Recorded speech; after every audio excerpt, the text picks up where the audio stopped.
Hi friends, welcome back to my channel சமையல் செய். இன்னைக்கு நம்ம சேனலில் கிராமத்து ஸ்டைல் பண்ணைக்கீரை கடையல் எப்படி செய்கிறேன்னு பார்க்கலாம் வாங்க. இந்த கடையலுக்கு பருப்பெல்லாம் சேர்க்காம தக்காளி வெங்காயம்லாம் வதக்கி கடையிறது செம்ம டேஸ்ட்டாக இருக்குங்க.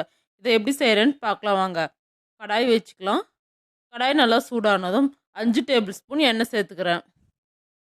எண்ணெய் நல்லா சூடானதும் 1 டேபிள் ஸ்பூன் கடுகு உளுத்தம்பருப்பு கடலைப்பருப்பு சேர்த்துக்கிறேன்.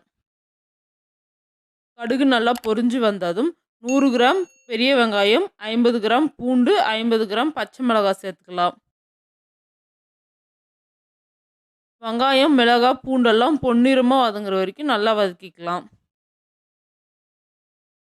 இந்த அளவுக்கு நல்லா வதங்கினதும் 1 கிலோ பழுத்த தக்காளியை கழுவிட்டு கட் பண்ணி வச்சுக்கிறேன், அதை சேர்த்துக்கிறேன்.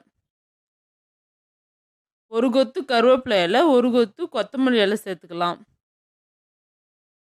சேர்த்துட்டு தக்காளி நல்லா வதக்கிக்கலாம்.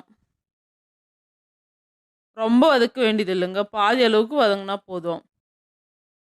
இந்த கீரை கடையல் களி கூட வச்சு சாப்பிட்றதுக்கு ரொம்ப டேஸ்ட்டாக இருக்கும்.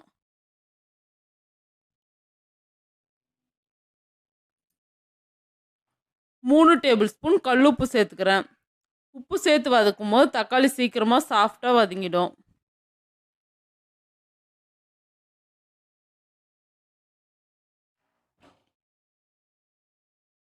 இந்த அளவுக்கு நல்லா வதங்கினதும் நம்ம க்ளீன் பண்ணி வச்சுக்கிற பண்ணைக்கீரையை சேர்த்துக்கலாம். நான் 3 கட்டு பண்ணைக்கீரை க்ளீன் பண்ணி எடுத்துக்கிறேங்க. நல்லா தண்ணியில் நல்லா 4-5 வாட்டி நல்லா அலசிட்டு சேர்த்துக்கோங்க. கல், தூசு மண்ணெல்லாம் இருக்கும், நல்லா அலசிட்டு சேர்த்துக்கும் போது நல்லா சுத்தமாக இருக்கும். கீரையை நல்லா போட்டுட்டு நல்லா மிக்ஸ் பண்ணிக்கலாம். இது பார்க்குறதுக்கு பாருங்கள் ரொம்ப இருக்கிற மாதிரி இருக்குது. நல்லா வதக்கிட்டு பார்க்கும்போது கொஞ்சமாக ஆகிடும்.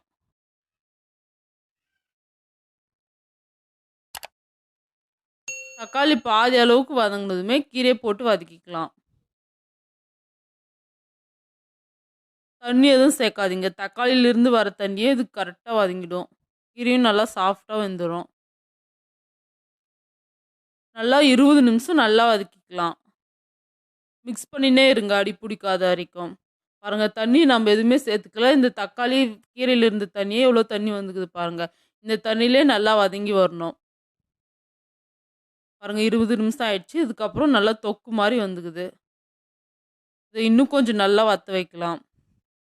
இந்த அளவுக்கு நல்லா வதங்கி வந்ததும் நம்ம கல் சட்டி எடுத்துக்கிறோங்க. அதில் கொஞ்சம் கொஞ்சமாக கீரையை போட்டு நல்லா கடைஞ்சிக்கலாம்.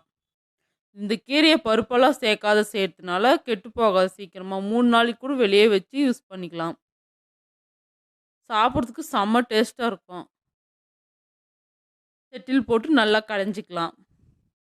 இது அதிகமாக இருக்கிறதுனால நான் கொஞ்சம் கொஞ்சமாக சேர்த்து கடைஞ்சிக்கிறேன்.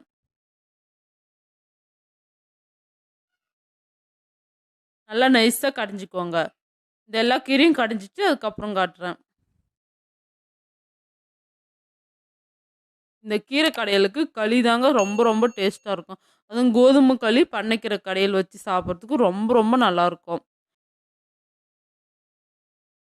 இந்த கீரையெல்லாம் கடைஞ்சிட்டு நான் காட்டுறேன்.